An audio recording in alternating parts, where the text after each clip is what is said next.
Vamos, nesse momento, nos acomodando em nossos lugares. Vamos relaxando o nosso corpo, acalmando a nossa mente, o nosso coração.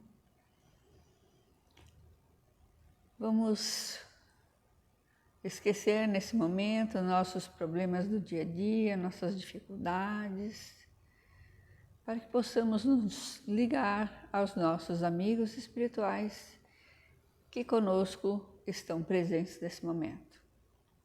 Vamos cumprimentando o nosso mentor, vamos agradecendo a esse amigo querido, a sua presença ao nosso lado em todos os momentos dessa nossa jornada, nos orientando, nos amparando, nos fortalecendo, nos intuindo. Vamos cumprimentando ao mentor de cada um aqui presente, vamos cumprimentando a todas as equipes espirituais que se fazem presentes em nossa casa. Vamos cumprimentando a nossa Mãe Maria de Nazaré, Mãe de Jesus, nossa Mãe espiritual. Vamos pedindo a sua proteção, que ela nos envolva em seu manto de luz e de paz e nos ensine a ser mais amorosos, mais caridosos, mais tolerantes, mais solidários, mais fraternos. Junto de nossa Mãe, vamos até Jesus, nosso irmão maior, nosso mestre, e vamos agradecendo a Ele pelos ensinamentos que nos trouxe nos seus evangelhos, por seu amor infinito, pela sustentação que nos dá através de seus mensageiros celestes. Junto de Jesus e de Maria, já vamos até o mais alto, até nosso Pai Criador. E agradecemos ao Pai por tudo que somos, por tudo que temos, pelas oportunidades que nos proporciona para o nosso crescimento e aprendizagem, por mais esta encarnação nesse planeta, por mais esse dia, por mais essa oportunidade de estarmos reunidos novamente. E agradecemos dizendo: Pai nosso que estais no céu, santificado seja o vosso nome, venha a nós o vosso reino, seja feita a vossa vontade, assim na terra como no céu.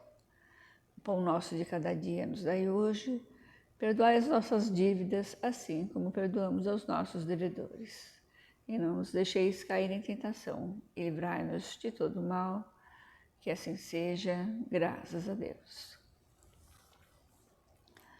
Boa noite a todos, sejam bem-vindos mais uma vez à nossa casa. Eu peguei para a palestra dessa noite um tema que ele faz parte do capítulo 7º do Evangelho segundo o Espiritismo. O capítulo é Sede Perfeitos. É um capítulo que a gente costuma estudar bastante porque é importante, né? Ele fala da perfeição. Começa com caracteres da perfeição, depois passa para um outro título que é O Homem de Bem, né? Ele relata todas as qualidades do homem de bem, que nós temos pouquíssimas, mas enfim. Fala dos bons espíritas, fala da parábola do semeador, aí vem as instruções dos espíritos, o dever, a virtude, superiores e inferiores, o homem no mundo. E eu vou falar hoje da última mensagem desse capítulo. É a mensagem do espírito Georges, um espírito protetor em Paris, em 1863. O título dessa mensagem é Cuidar do Corpo e do Espírito. Então ele começa, como está falando em perfeição, ele começa com uma pergunta. Consistirá a perfeição espiritual na maceração do corpo? Ou seja, para você ser perfeito espiritualmente, o corpo precisa sofrer? Você precisa maltratar o corpo? Então, ele diz aqui, 2 sistemas se defrontam nessa questão. Então, dois sistemas, né, filosóficos analisam essa questão. Primeiro, nós temos os ascetas. Os ascetas são aqueles que desejam abater o corpo, né, através de jejuns, através de sacrifícios físicos, né? Do silício, que era usado ainda bastante naquela época. Então, eles querem abater o corpo na intenção de, com isso, enaltecer a alma. O segundo sistema é o sistema dos materialistas. Os materialistas, ao contrário, eles não acreditam na alma, não dão atenção à alma.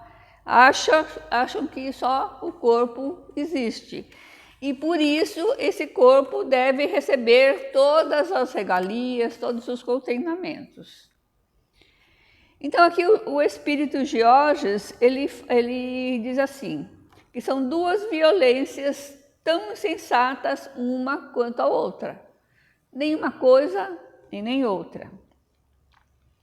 E ele ainda acrescenta que ao lado dessas duas correntes fervilha a multidão dos indiferentes que sem convicção nem paixão amam com tibieza e gozam com parcimônia. Então, veja bem, nós temos os que querem maltratar o corpo para enaltecer a alma, os que querem esquecer a alma e dar toda a prioridade ao corpo. E ao lado disso, aqueles que não querem nada com nada, né? Tanto faz como fez, aqueles que tá ruim, mas tá bom, que vão levando a vida, não sabendo nem para onde vão, não se importam, né? Então ele diz assim, é uma multidão de indiferentes, para eles tanto faz. Amam com tibieza, ou seja, com fraqueza, com frouxidão. Amam, mas não amam tanto assim, não se empenham quando é a sua hora de amar. E gozam, né, com parcimônia, ou seja, a vida terrena traz alguns gozos terrenos próprios da natureza terrestre. Mas mesmo isso eles aproveitam com parcimônia, ou seja, econômico demais, né? Economizam nas pequenas coisas. Bom, então onde está a sabedoria? Onde está a ciência de bem viver? Então o Espiritismo vem demonstrar as relações entre o corpo e a alma e dizer que, desde que ambos são reciprocamente necessários, é indispensável cuidar de ambos. Então, o Espiritismo nos dá a resposta para essa questão. Tanto o corpo quanto o espírito, que encarnado é a alma, então eles são reciprocamente interdependentes, né? O espírito precisa do corpo para poder se manifestar no planeta Terra. Ele não pode dispensar o corpo. E o corpo sem espírito não existe. O corpo é matéria e ele precisa do espírito que movimenta essa matéria. E um depende do outro, né? Então, a gente tem que cuidar de ambos. Então, para a pessoa ter uma certa saúde, ambos têm que estar recebendo o mesmo cuidado. Hoje se sabe que saúde, né, é considerado o estado de perfeita harmonia física, psíquica, emocional, social, até financeira. Então, todos, né, os aspectos do ser precisam estar funcionando em perfeito equilíbrio, porque senão a gente não tem a saúde, né? Se um desses aspectos não estiver equilibrado, nós não vamos ter a saúde. Então, não adianta a gente ter aquele corpo funcionando perfeitamente, aquele corpo que você vai no médico, passa pelas consultas e faz todos os exames, e todos os exames estão com os marcadores excelentes, Mas, se a mente está desequilibrada, presa de sentimentos e emoções tóxicos, né? Então a pessoa pensa só coisas que não são boas. Pensamentos conflitantes, que é uma coisa, na mesma hora que é o oposto, não sabe o que quer, não sabe como escolher. Hábitos perniciosos que a maioria da gente tem, né? Negativismo, ver tudo, o pior aspecto das coisas, a crítica contumaz. Vocês conhecem alguma pessoa desse jeito, né? Que em tudo é motivo para crítica. A maledicência, quando a pessoa não perde a oportunidade de falar mal das outras pessoas, não vê o lado bom das coisas. Ideias negativas. O que acontece? Essa pessoa vai estar saudável mesmo estando com um corpo em ordem? Não vai estar saudável, porque ela não vai estar em harmonia consigo mesma. E todos esses pensamentos, esses sentimentos, essas emoções, esses vícios de comportamento vão acabar influenciando o corpo e esse corpo vai acabar adoecendo. Esse é o resultado, né? Porque a pessoa, por exemplo, se é uma pessoa muito irritadiça, o que vai acontecer com ela? Uma hora ou outra ela vai sofrer do coração, vai ter a pressão alterada, etc. e tal. Se é uma pessoa muito negativa, vai acabar deprimindo o seu corpo, vai começar a sofrer de depressão, todo o seu cérebro, seu sistema endócrino não vai funcionar direito. Então o corpo vai acabar adoecendo por causa do espírito que ali está comandando e que não está funcionando direito. Também quando a mente está perfeitamente equilibrada, mas a pessoa descuida do próprio corpo. Então ela abusa da alimentação, né? Sabendo que certas coisas não vão fazer bem para a saúde, porque gosto, né? Então abusa das gorduras, né? Dos açúcares, chocolate e todas essas coisas que vêm por trás, porque ela gosta e ela quer sentir aquele prazer de comer, então ela come. E isso vai acabar o quê? Desequilibrando todo o corpo físico. Ou quando ela não come, né? Não se preocupa em manter uma alimentação regrada, com um horário determinado. Então, isso também vai acabar o quê? Adoecendo o corpo físico. Quando a pessoa não pratica exercícios físicos, quando a pessoa é sedentária, quando a pessoa é preguiçosa, não se move, não quer mexer o corpo foi feito para se movimentar. E tem pessoas que não gostam de fazer isso. E o que vai acontecendo? O corpo vai, aos poucos, né, adquirindo certas doenças decorrentes desse sedentarismo. Existem pessoas que esquecem, gente, de beber água, né? Tem gente que simplesmente esquece de beber água. Sem água o corpo não funciona. Então, se a gente quer ter um corpo, né, saudável, precisa beber água. Mas tem gente que esquece, né? Não cuida direito do seu corpo. Ou quando, mesmo, principalmente depois de uma certa idade, a pessoa não faz os acompanhamentos médicos necessários, né, de rotina. Ou aquelas pessoas que acabam se expondo a problemas ou a situações que vão causar perigo ali para o corpo desnecessariamente.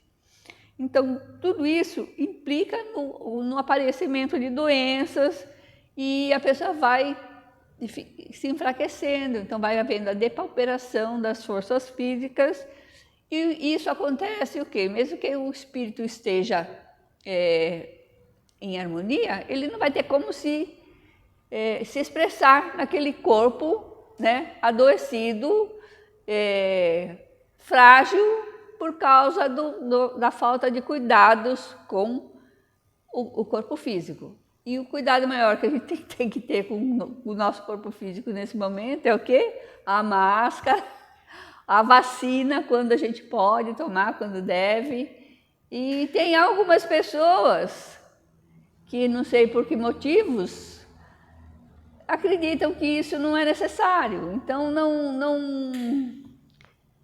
não ouvem os aconselhamentos da medicina e não tomam as atitudes necessárias. E o que vai acontecer? O corpo físico vai ficar debilitado e vai impedir que aquele espírito possa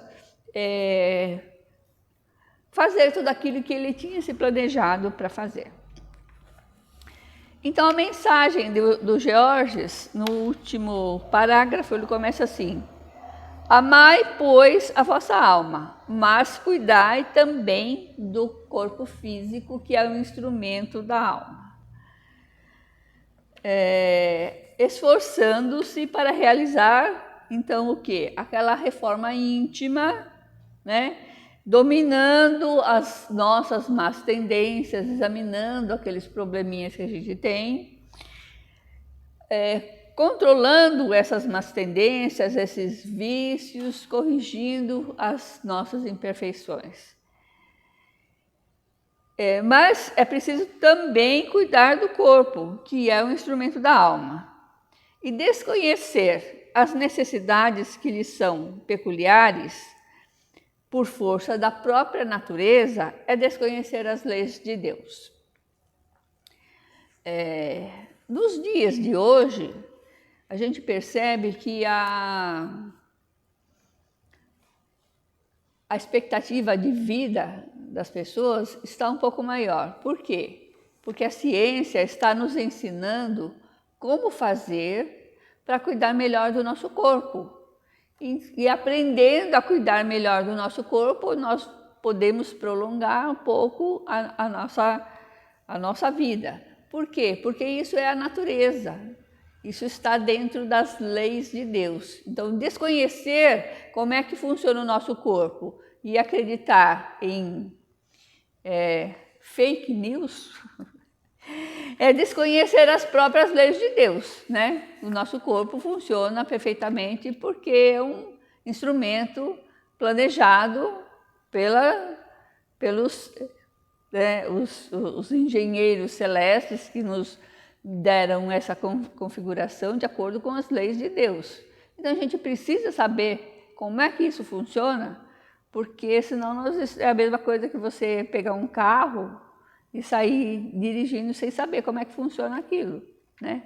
O corpo é o nosso carro físico, então nós precisamos aprender como conduzi-lo da melhor maneira possível para que nós cheguemos até o final, né, do tempo planejado para essa encarnação com ele funcionando.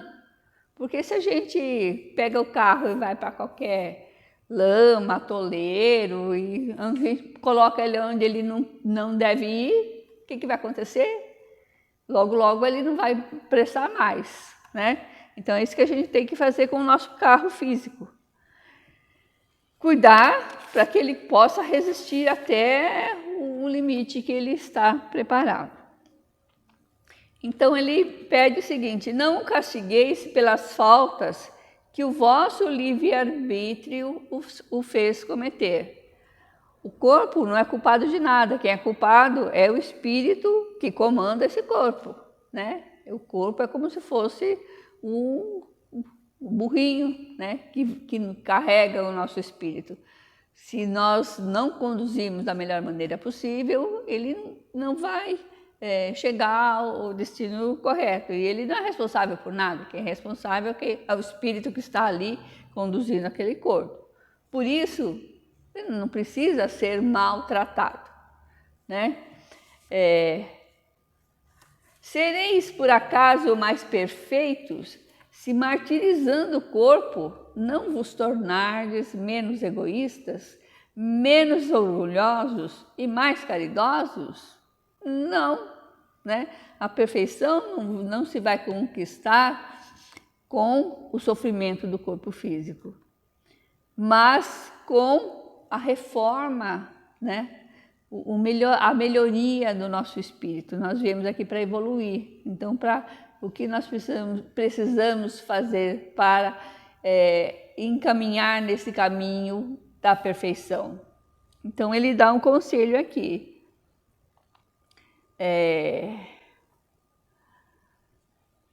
A perfeição não está nisso, em martirizar o corpo, mas nas reformas a que submeterdes o vosso espírito. Dobrai-o, subjugai-o, humilhai-o, mortificai-o.